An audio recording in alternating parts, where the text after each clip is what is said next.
ఇది వదిలేసి ఏదో నిరాశలో ఉన్నారు, నిస్పృహలో ఉన్నారు, నైరాశ్యలో ఉన్నటువంటి మాట మరి వాళ్ళకి సంబంధించినటువంటి సోషల్ మీడియా కావచ్చు, ఇంకా ఏమంటారు దాన్ని చదివేస్తే ఉన్నమతి పోయిందన్నట్టుగా కొన్ని అక్కడక్కడ అంటే అక్కడక్కడ కొన్ని ఛానల్స్ అంటే వాస్తవాలు తెలుసుకోకుండా చేస్తున్నారు, లేకపోతే రాజకీయం కోసం చేస్తున్నారు కింద అంతగాడు పరిస్థితి. ఒకటి ఈ రోజున 100% ఇలా మాట్లాడాల్సింది కేటీఆర్ మాట్లాడాల్సింది మొత్తం రాష్ట్రాన్ని అప్పుల కుప్పగా మార్చి ఇలా నెలకు 6,500 కోట్ల రూపాయలు వడ్డీ కట్టే పరిస్థితి వచ్చింది. దానికేమో సిగ్గు లేదు. సంవత్సరానికి 70,000 కోట్ల రూపాయలు. సిగ్గు ఎవరికి ఉండాలి? ఇంత గొప్ప ఉద్యమం జరిగి ఇంతమంది ప్రాణత్యాగాలు చేస్తే మీ పరిపాలన దిగజారిన పరిపాలన, సిగ్గులేని పరిపాలన జరిగింది కాబట్టి ప్రజలు తరిమేసింది, ఇంటికి పంపించే కార్యక్రమం చేశారు. మళ్ళీ ఉల్టా మీరే మాట్లాడుతూ ఈ యొక్క ఫిరాయింపులు జరిగినాయి, ఫిరాయింపులు జరిగితే మీకు ఏమన్నా ఎవిడెన్స్ ఉందా? మన గద్వాలలో మీటింగ్ మాట్లాడిన సందర్భంలో అది ప్రభుత్వ కార్యక్రమంలో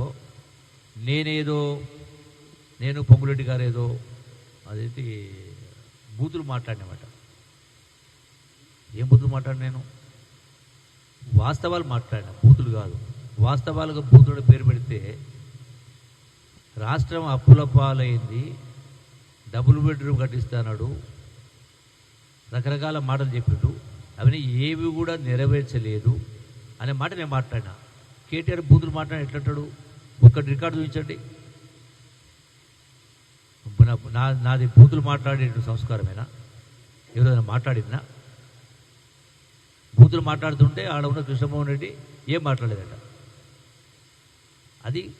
అదొక వేదిక, ప్రభుత్వ కార్యక్రమం. దాంట్లో అంటే ప్రభుత్వ కార్యక్రమం వేదిక కూడా పాల్పంచుకోవడా? ఎమ్మెల్యేలు రాకూడదా? వస్తే పార్టీలు చేరినట్ట.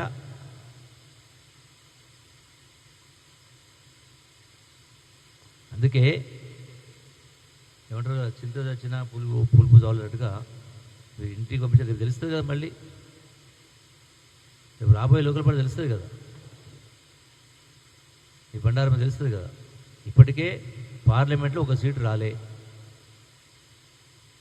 ఇంతటి ఆర్థిక దుర్భరపరుస్తున్న సందర్భంలో కూడా ఇలా ముఖ్యమంత్రి రేవంత్ రెడ్డి గారి ప్రభుత్వం ప్రతి సంక్షేమ కార్యక్రమాన్ని అభివృద్ధి గారు ముందుకు తీసుకెళ్లే కార్యక్రమం చేస్తాము. వీటికి సంబంధించి స్పీకర్ గారు నిర్ణయం తీసుకుంటారు, సుప్రీంకోర్టు కోర్టు పరిధిలో ఉంది. దానిపైన మనం ఏది మాట్లాడడం కరెక్ట్ కాదు.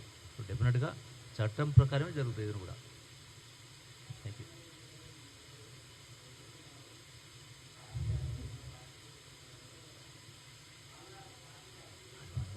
ఇప్పుడు సపోజు నేను రోజు ఊరు తిరుగుతూ ఉంటా, రోజు ఓ జిల్లా తిరుగుతూ ఉంటాం. అందుబాటులో ఉండకపోవచ్చు. అందుబాటులో లేనప్పుడు ఏడుంటే అక్కడికి వస్తారు. వాళ్ళ నియోజకవర్గ అభివృద్ధి కోసం దానికోసం వస్తారు. దాన్ని తప్పెట్టబడతారు అంటే వాళ్ళ నియోజకవర్గం వదిలిపెట్టుకొని 10 రోజులు 10 రోజులు పడిగాపులు కాస్తారా?